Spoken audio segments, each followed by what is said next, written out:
Hi, good morning po, Sir Francis Ian, Sukal dito. So, ito po yung actual video test na order nyo. Instead po ng Gainward, ano to? Galax, mas okay naman po itong brand na to. Syempre, mas known din po siya. Sikat. Compared din sa Gainward. Ito po yung Galax GeForce GTX 1066. Ano to? 6GB, sorry. Ayan, 6GB, 1066GB. So, recommended na power supply namin dito, rated at branded lang po. Wag po kayo gagamit ng mga generic na power supply. At least minimum 500 or 550 watts minimum, okay na po yan. Wag lang po yung mga generic na 750 watts. Please, iwas po tayo yung lagi namin advice. Wag po tayong gagamit ng mga generic na power supply. Yung mga 750 watts po kasi hindi siya rated, hindi talaga 750 yun. Mga 300 lang yung kaya niya. So, iwas po tayo doon. May 6-pin by connector required po siya. Yan, magagaling po yun sa power supply. Yung fan, sobrang tahimik lang po, Sir Francis. Yan. Yan. Sir, meron niya warranty sticker. Sir, panote, may warranty po kayo. Bawal po yan alisin. Pag may any issue po, message nyo lang kami agad.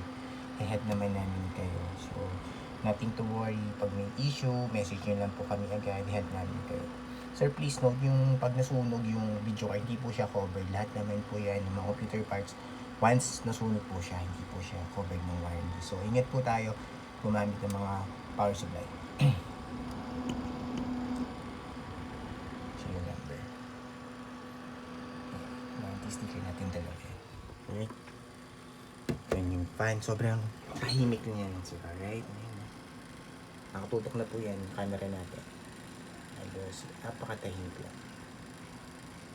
Ito, yung per mark test natin, yung tinitest natin. Time running niya dito sa per mark 2 minutes and 45 seconds. Yung reading niya, tapos tingnan niyo po yung graph. Napaka-smooth and stable lang. Straight na straight lang po yun, sir. Ayan, mga reading niya. Ito po yung buong view. Wala pong kahit na anong issue, walang random restart or random shutdown, walang hang entries, wala din po yung BSOD or garbage display na lumalabas. Napaka-smooth and stable lang po niyan. Guaranteed namin yan, Sir Francis Ian. Okay? Close na po natin ito. Yan yung per mark. Yung GPU detected niya, NVIDIA GeForce GTX 1060.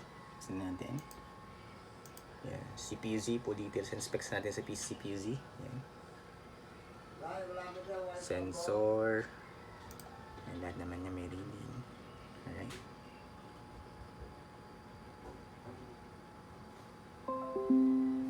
Tapos, yan. MSI Afterburner, GPU detected niya dito sa software na. Software lang po yan ha. Any brand, any model pwede pong gumamit dito.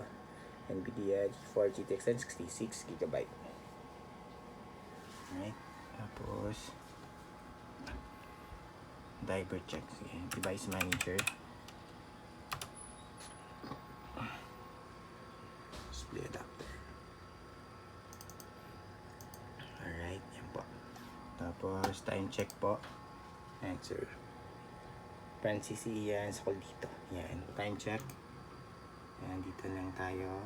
Yan, ito yun. Yan, 7:28 AM, Friday, May 22, 2020. Siya po yung card date and time natin before natin i-ship out.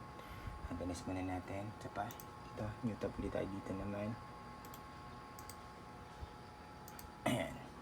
Same lang po. Yan, legit po yung real time. Pag gusto nyo po i-double check ng legit, real time yan po. Yan po yung website ni isa. Ito din po isa. Alright. Yun lang po, Sir Ian. Sir Francis Ian. Close ko na po ito and shut para ma-ship out na po namin to today.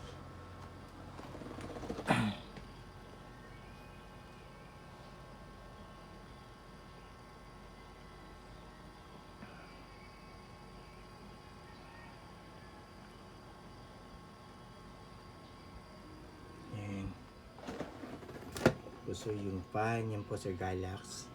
Yung fan, buong buo po yan, sir. Walang issue, walang sira, walang putol. All goods lang siya. Okay? May na yung flashlight. Yun yung serial number niya. Kita pa ba? Ano ba't na yung flashlight natin? Yan. Yan, HDMI cable lang natin. Warranty sticker. And dyan, sir, note, bawal alisin yan para hindi maburn yung warranty natin or buksan yung video card. Okay, tingnan po, sir. Francis Ian, thank you po. Bye.